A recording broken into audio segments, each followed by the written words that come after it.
Yo, yo, yo. Welcome to the NS9 Postgame Show. I'm your host, Anthony DiNardo. With me, we have Jim Rosati. Jim, welcome to the very second last postgame show of the year, where the Pirates do lose once again. Yeah, it's your last post-game show. I have tomorrow, so I've got one more to go. But yeah, game 161. Well, congratulations. Maybe you'll end on a W. I unfortunately do not. The Pirates lose tonight 7-3 to the Marlins, who happen to be able to go ahead and clinch their playoff berth tonight. So congrats to the Miami Marlins. And I guess with that said, for all you people wishing the Pirates to keep losing so the Cubs are out, you're welcome. Yeah, now we can win one. Well, let's win tomorrow, end the season with a win. But yeah, Marlins have clinched. I believe the Diamondbacks have clinched 2 or about to, one of the two. And yeah, I think the Cubs and it looks like the Reds are going to be out too. Reds are losing. So yeah, Reds are out. They're That's down a shame. 11-6. Such a shame. Jim's like, oh, what a shame. Yeah. It's also a shame that the Pirates lost. We have 6 viewers right now because nobody cares about Pirates baseball anymore. Well, I mean, that's But live. I'm let's sure talk about people will catch up here, but there's a pit game going on. I think West Virginia is playing right now, so everybody's kind of preoccupied with things more important than a meaningless Pirates game at this point. But it was a I mean, it was a somewhat entertaining game for a 7-3 loss, I guess. That's fair. I mean, the Marlins straight up bullpenned it once again, which they did successfully. But I guess I don't know. Let's start today. The Pirates did actually have a starting pitcher take the mound, so I mean, that was kind of refreshing. Like Quinn Priester started the game today. He goes 5.2 innings. Oh, sorry, 5.1 innings. You and I were talking as the game was going on. It was a decent start until it finished to not be a decent start. Yeah, it was a decent start until it wasn't, right? Right. I think, and this kind of goes back to we kind of mentioned the same thing with Mitch Keller when we talk about him sometimes, but I think if this team had a competent pitching staff, Quinn Priester probably doesn't get sent back out there for the 6th inning with 89 pitches and 2 runs given up, right? It was a 2-2 ball game after 5. You know, I thought Quinn Priester's day was done, and you were going to say, hey, you know what? End the season on a high note, pretty decent start, five innings, 2 runs.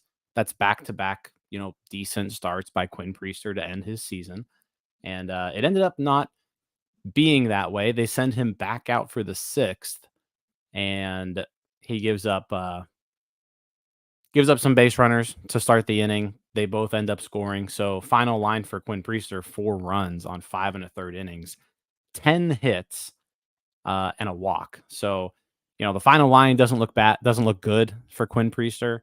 Right. I think he, he was getting hit the whole day. It wasn't like an excellent start. So the line probably fits how he pitched for the most part.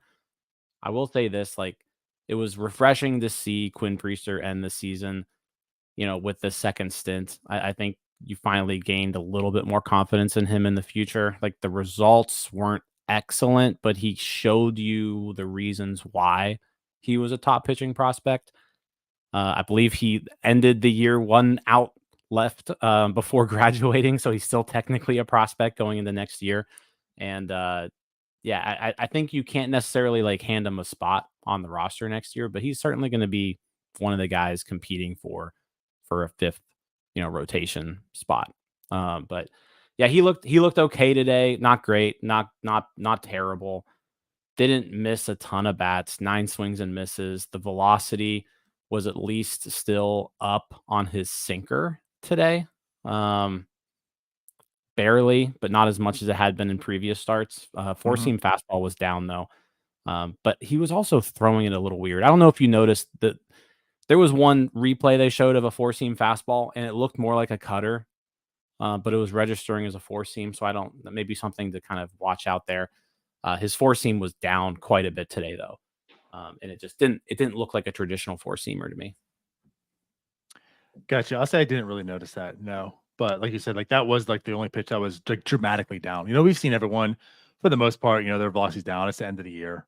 But right, his down 2.2 miles an hour, and like everything else was either like up a little bit of a tick or down a little bit of a tick. So you're right. Maybe there was something to see there. Maybe something's not registering, or who knows? Maybe he's just playing around with it. It's the last start. But yeah, Yeah. I mean, just real quick, just looking at the data, his four-seam fastball had 7 inches more of vertical movement than normal today. yeah. So like something was off there with that pitch. I don't think it was a four-seam fastball. Good catch, Jim. I think he was throwing a cutter. So is he just adding a cutter now? I don't know. That's what it looked like. When they slowed it down, that's what it looked like. But Okay. who knows? Well, there's that. So something to watch this entire offseason where you can't watch anything. Right. But yeah, so I guess you're saying, pretty much nailed it. It was one of those starts where like you would have felt okay with, right? End of the year on that, 5 innings pitched. He was giving some hard hits, but the defenders are defending fairly well. Didn't do too much damage. Goes out there once again, and right then the start ends up not being good for that 0.1 innings that he was out there for. But at any rate, Quinn Priester ends the year, like you mentioned, 1 out away, so he's still a rookie, but it's not great. A 7.74 ERA. That's not what you wanted to see out of Quinn Priester this year, but it's not as like I'm writing him off, right? Anything like that. You're going to go in the next year where Mitch Keller's penciled in, Johan Oviedo's penciled in, and after that, it's free game for everybody. That's it. Like you have a 2-man rotation until you build it and people went out. And Quinn Priester's earned every opportunity and right to be part of that mix. So yeah, that is. He'll definitely compete for it. I do want to add with Quinn Priester too. I mean, the guy just turned 23, like 2 weeks ago. Just turned 23. I think that the thing more than anything that's nice to see about these last few starts is that the velocity is still there. Like it's not gone. Like there's still something in there where he can reach back and he can throw it 95, 96 if he needs to. So I think that's kind of the main thing with Priester this offseason is just kind of get more consistent with that velocity. Because although the results weren't great, he was still a much better pitcher in his second stint than he was in his first stint. Granted, very low bar. However, you are correct. Yeah, very low bar. Right. And as Neil and I discussed, once he's part of that group discount package going to tread this offseason, like there could be some better results. There you go. But honestly, yeah. I mean, yeah, there's not much more I can add to that. I'm not gonna say you liked what you saw, but it was better the second time around. The biggest thing was seeing the uptick in velocity. And he fought through it. Like at least again, like he had 5 innings pitched today. His last outing out, was it 5 something as well? He's pitched into the 6th each of his last 3 starts. So he went 6 innings. He went 6 innings last time out, 6 innings the start before. So yeah, he's getting some longevity in those outings. So that's the other thing is he was getting outs, where he really wasn't getting outs at all his first time up. So no, what did change though is his first time up, he was getting tons of run support, and that stopped with the second stint. You mean that wasn't going to keep up, Jim? No. Is 75% win percentage with like a 10 ERA? Yeah, I think he was 3-1 at one point with like a 9-something ERA. Yeah, that wasn't going to keep up. Right. But at any rate, so that wraps up the book on Quinn Priester. Where else do you want to go with this game? I felt like there was certainly kind of like last night. Like there was offense, but they didn't come through when needed for the most part. They were 2 for 14. Again, I felt like, was that the number last night too? If not, it was very, very close. Yeah, it was close. They had a ton of base runners today. 12 hits and a walk and a hit by pitch. So you had a total of 14 base runners and you only get 3 of them across. And a lot of that just has to do with, when you get guys on base, sometimes you just got to put the ball in play. And there were a few opportunities the Pirates had there that they kind of shot themselves in the foot because they just struck out. They had 14 strikeouts today as a team collectively. And it doesn't matter how many singles and it's hard to score runs when you're not hitting the ball over the fence and you're striking out 14 times. Absolutely.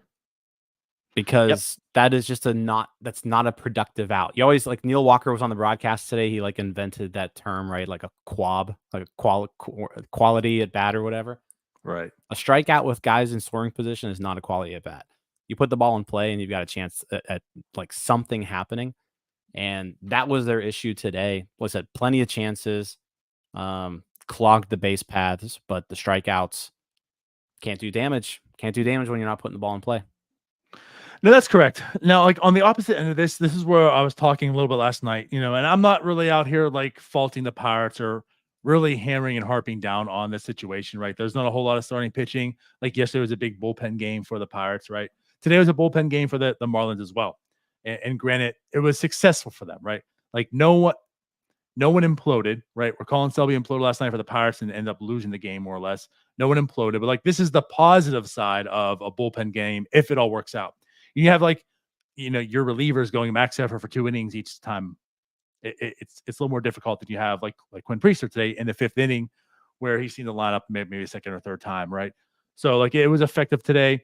But at the same time, like you mentioned, like the Pirates were making hits, but they were just striking out way too often. And as mentioned, 2 for 14 with runners in scoring position, left 12 on. Last night I know it was 9 they left on base. So that was a big problem last night and today for sure. They were getting guys on, but not doing enough to actually score and capitalize on it. So, but I mean, there were still some decent performers. I mean, let's talk about Endy Rodriguez a little bit. He had a big night last night, another big game today. Jokingly, he's getting hot when the season's ending. He's going to have no more games to continue. So he's going to end it at a low OPS. But at the end of the day, he 3 more hits today. He went 3 for 5 with another RBI. Yeah, I mean, it's nice seeing what Endy's doing right now. Yeah, so Monday, Tyler and I were on Starbucks. You were gone, and we talked about 2 things that we wanted to see this last week, which there's nothing really to play for, but what did we want to see? And Tyler really wanted to see Endy come through and end the season strong. Didn't really play that well during that Philadelphia series earlier in the week, but yeah, 2 hits yesterday, 2 for 3 with a walk yesterday, 3 hits today, 3 for 5 with a run batted in, a run scored. So yeah, a good solid end of the year for Endy Rodriguez. This is probably his last game. I would imagine Jason DeLay gets to start tomorrow with a day game after a night game. They don't really play Endy on those. So yeah, this was probably Endy Rodriguez's final game. He, like I said, finished strong. It was just 2 games really, but yeah, if you're going to have 2 games at the end of the year, it's better to have 2 good games than 2 bad games. I think a lot of us probably expected more from Endy Rodriguez this season. I think he showed us a lot defensively in his arm in particular. You just got to hope, this offseason he gets better, gets stronger, gets a little bit more consistent with blocking, and things like that. But yeah, you definitely are looking for Endy to take a step forward next season. But yeah, good end of the season for him. Good last series. Let's talk a little bit about that drop baseball. I just want to bring that up because you're ahead of me in the actual broadcast, and you're laughing about it. And as I saw it, I mean, it looked like it hit Stallings, but he got away with one there. You talk about it, and those are all the things he definitely has to work on. But the one thing he definitely does not need to work on is throwing out base runners. He is excellent at that. But today, he couldn't hang on to the baseball, dropped it, and got an interference call. Yeah, I'm not really sure. I'm not sure what the umpire saw there. It was John Birdie. He was on second base, stole third easily. Endy, got out of his one-handed crouch, one-kneed crouch, came up firing, and the ball he just dropped it. It was entirely him just dropping the ball. And yeah, the umpire said that I guess Stallings somehow interfered with it. They sent Birdie back to second, and Stallings ended up flying out. It would have been a sacrifice fly, had Birdie been on third. Birdie did eventually score on a Josh Bell double, so it was all for naught. But it was a kind of a fun piece of that broadcast. There were a few weird things that happened today, like the Jorge Soler hit by pitch. Jorge Soler gets hit by a pitch. Umpire says it's a hit by pitch. Soler doesn't go to first because he's like, I didn't get hit. I didn't get hit. And so the Pirates challenge it. They go to New York, and I don't know what's going on with the New York room. I don't know. Maybe no one's there. They couldn't get to work because of all the flooding in New York. I don't know what's going on, but they say that call stands. So Jorge Soler is just sitting there in the batter's box, like waiting to hit again because he knows he didn't get hit, and the replay put him onto first base. So yeah, it was a weird day. That was I don't know if I'd ever seen that before, where a hitter was just like, no, I didn't get hit. I was going to say Albert Bell. Like, it wasn't an Albert Bell situation where he clearly got hit. It was like, nope, I'm hitting this baseball. But you're right. I don't know what they saw.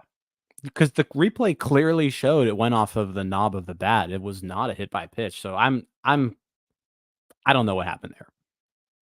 The only thing I could say is, like, it has to be like inconclusive, and like if you could debate, maybe it still clipped a piece of his hand. You can't tell. That's really it. But yeah, like on that replay, it just seems like, I mean, the bat even like kind of just bounces in a little bit, and you see like the ricochet of his hand, which like, I mean, it was pretty clear to me that it hit the bat. Yeah, that's how I felt. But like you said, it was a weird game. Ultimately, it didn't really matter much for the Pirates, whether they won or lost, what happened. It mattered a lot for the Marlins, and it's not like that play decided anything for them. They won 7-3. But yeah, there were some weird things that happened today. And Josh Bell returned. We saw some fun defense also on that side. So yeah, there was some weird baseball. Not well played on both ends, I will say that. Where the Pirates have been playing good baseball, we talk about that. For like the past few days, haven't been playing as crisp baseball, that's for sure. Yeah, it was a sloppy game. There's a lot, like I said, a lot of hits. Only one home run for, I mean, we talked about the 12 hits the Pirates had. The Marlins also had 14 hits. So there were 26 hits in today's game, 3 walks, a hit by pitch. I mean, there was 2 hit by pitches. So there was 31 base runners today. As I said, the Marlins just did a slightly better job of hitting while there were runners on base than the Pirates did, and that ended up being the difference. The Pirates did score on an error as well. Soriano, who was pitching, kind of threw one down the right field line, and that ended up being a run for the Pirates. So yeah, sloppy game, a lot of stuff happening, a lot of action, a lot of strikeouts. It was the 5th highest hit in PNC Park by Jazz Chisholm, a 42-degree launch angle home run.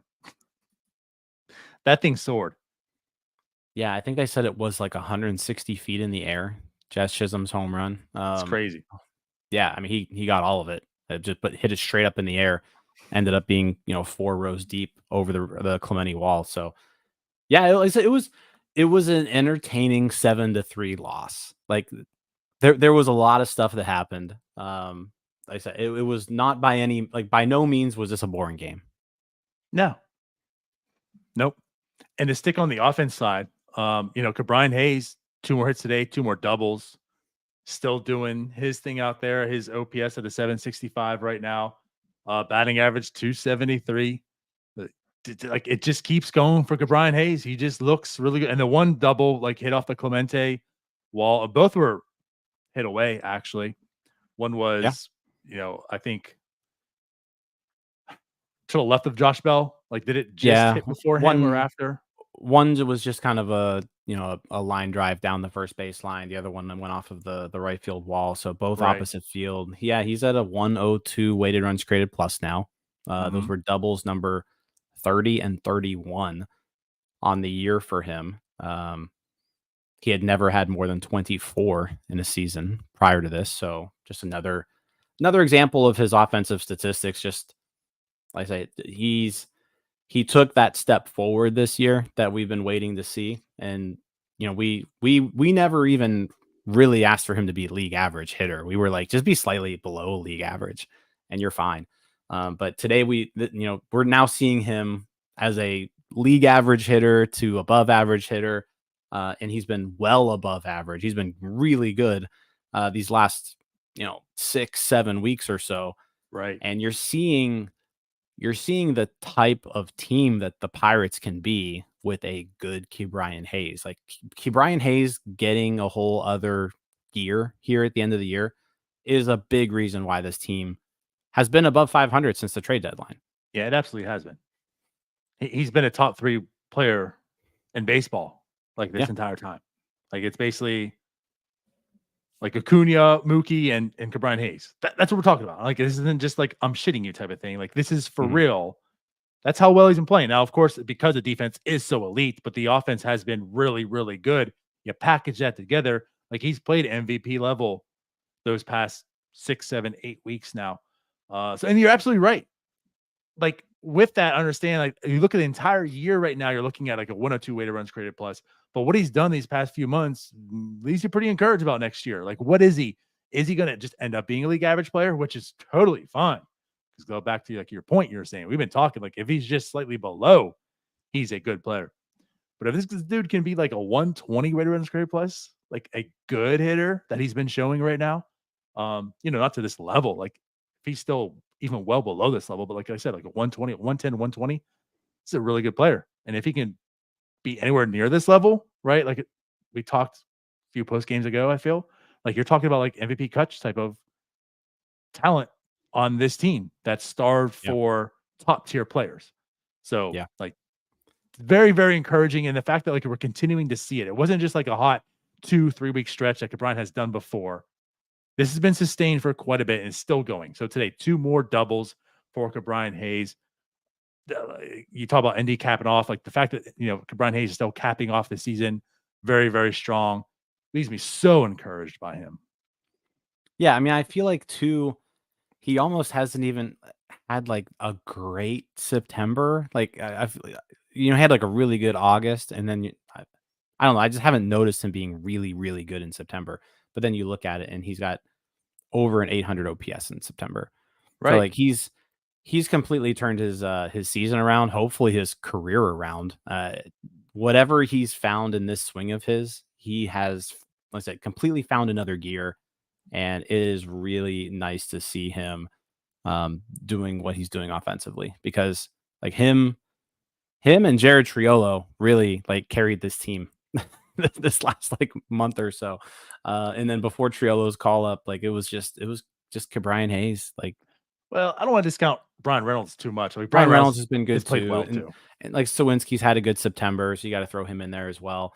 But I mean, this is a team that basically went these last 2 months of the season with 2 starting pitchers, and they finished the year with a winning record in those last 2 months. So, and like I said, Brian Hayes has much to do with that. Yeah, absolutely. So let's go to the guy with over 1,000 OPS in September, Jared Triolo. 2 for 5 today. Now, granted, the other 3 outs that were made were by strikeouts. The strikeouts are still kind of up there. Like they've come down right recently. Like he was over 30%. And I think since his call up, he's been since August, right before his demotion where he was playing pretty well. And since the call up again, it was hovering around like 26%, but they have 3 strikeouts today, but 2 hits. The guy's still just hitting. You talk about OPS, his OPS at a 794, Jared Triolo. Jared, extra base hit challenge, Jim. Not that he had any today, but like that's the thing too. Like not only is he hitting, but he's hitting for modest enough power, much more than you would have anticipated. And again, talking about people that are leaving you encouraged for next year. Again, I don't expect this from Jared Triolo, but seeing this out of Jared Triolo makes me think like, can he be just a below league average or even league average hitter with his defense, which gives you all kinds of value because of like his flexibility as well. I'll say this. I'm not writing Triolo off that he can't do this, that this isn't sustainable. The first time we saw Jared Triolo was, I mean, coming off of a hand injury. Like he missed the beginning of the year Right. with hand injury, and we all know what those do to power. And so maybe the Jared Triolo we're seeing right now, maybe not the September Jared Triolo being completely sustainable, but like the overall body of work, Jared Triolo that we've now been 200 plate appearances now for Triolo in the majors, 205 counting today, and he's got a 794 OPS, 794 OPS. I mean, he's got a 121 weighted runs created plus, and it's not like this is like brand new. Like, it's not like he was a light hitter in the minors. Like he was always a pretty good hitter. He's always had a good walk rate, and the walk rate now still looking good. I was ready to write off Jared Triolo like 2 months ago, right? We're aware. But what we've seen from him since this call up and the defense that he plays, it's really good defense. Right now, to me, if I'm putting this team together for 2024, like Jared Triolo has the leg up on the second base job going into opening day 2024. Like I don't hate that. He is like right now, if I'm penciling somebody into that spot, it's him, and it's his to lose at this point.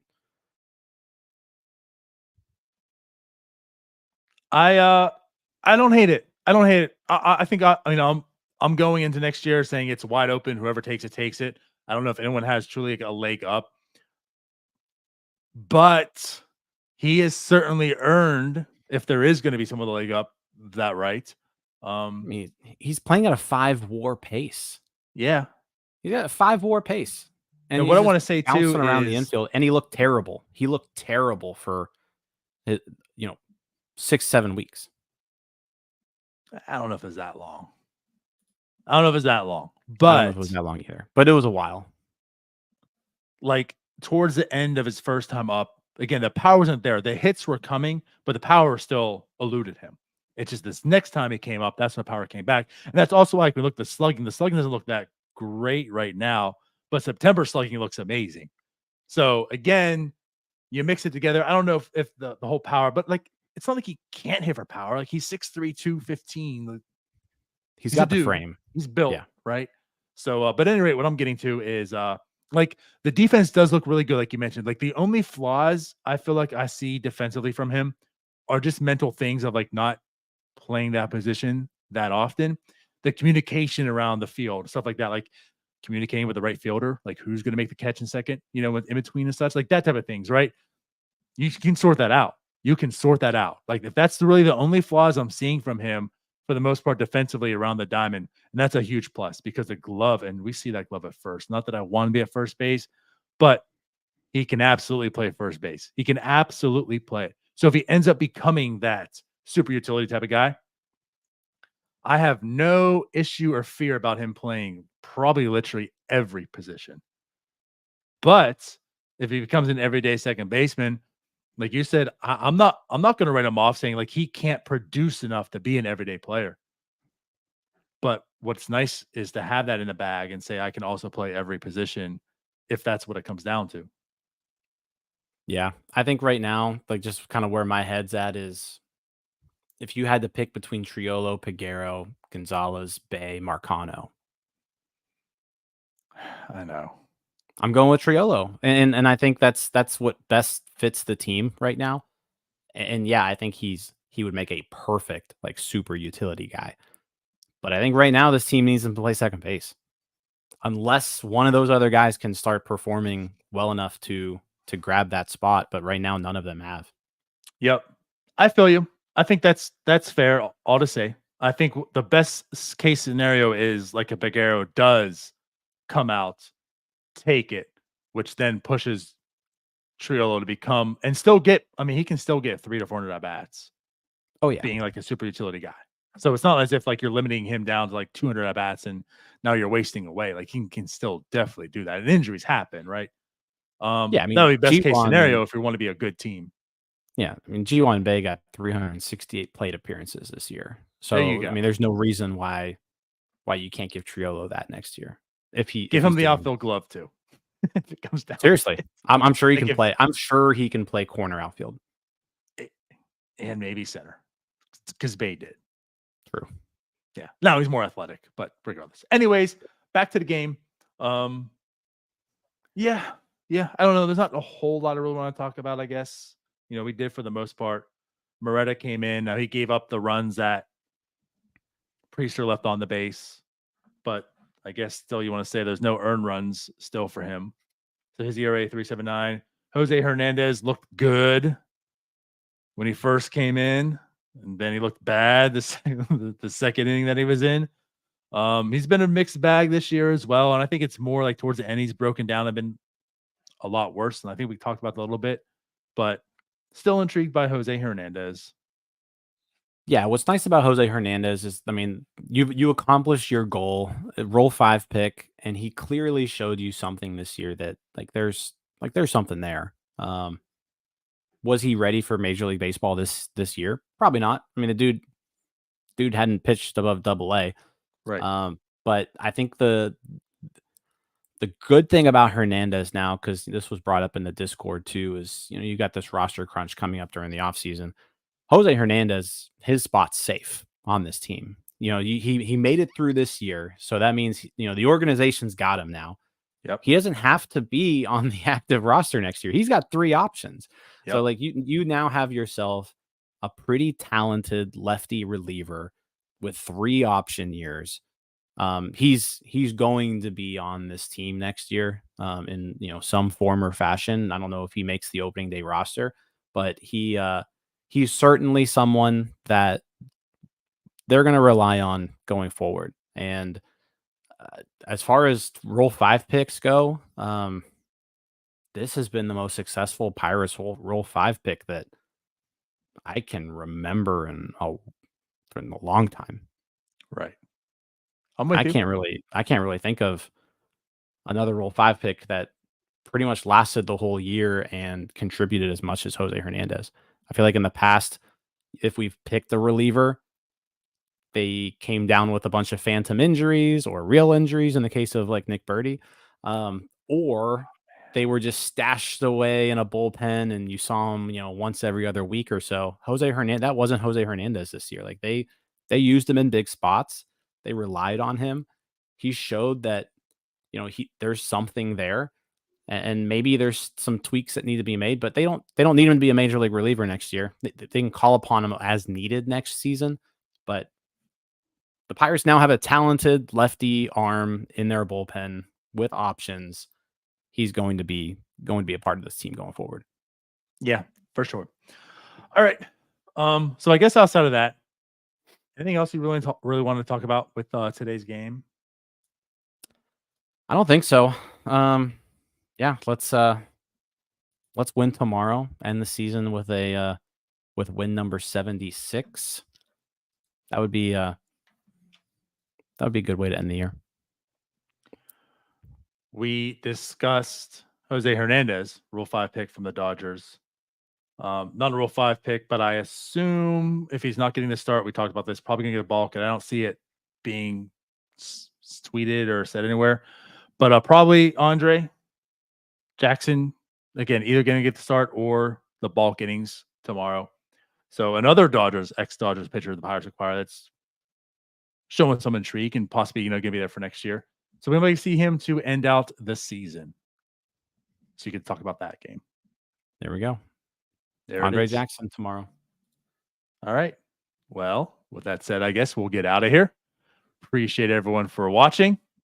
This is my last post game, but I'll be back Monday morning with Jim for Starbucks. There we go. There it is. All right. We're out of here. Bye-bye. See you guys. Hey, you all. Thank you for watching. I know we try to provide the most entertaining content that we can, and we'd love to spread it to as many people as possible. So I know it doesn't seem like a lot, but if you could take the 5 seconds to like this video and subscribe to the page, it helps out so much more than you know. Thank you, and let's go Bucks.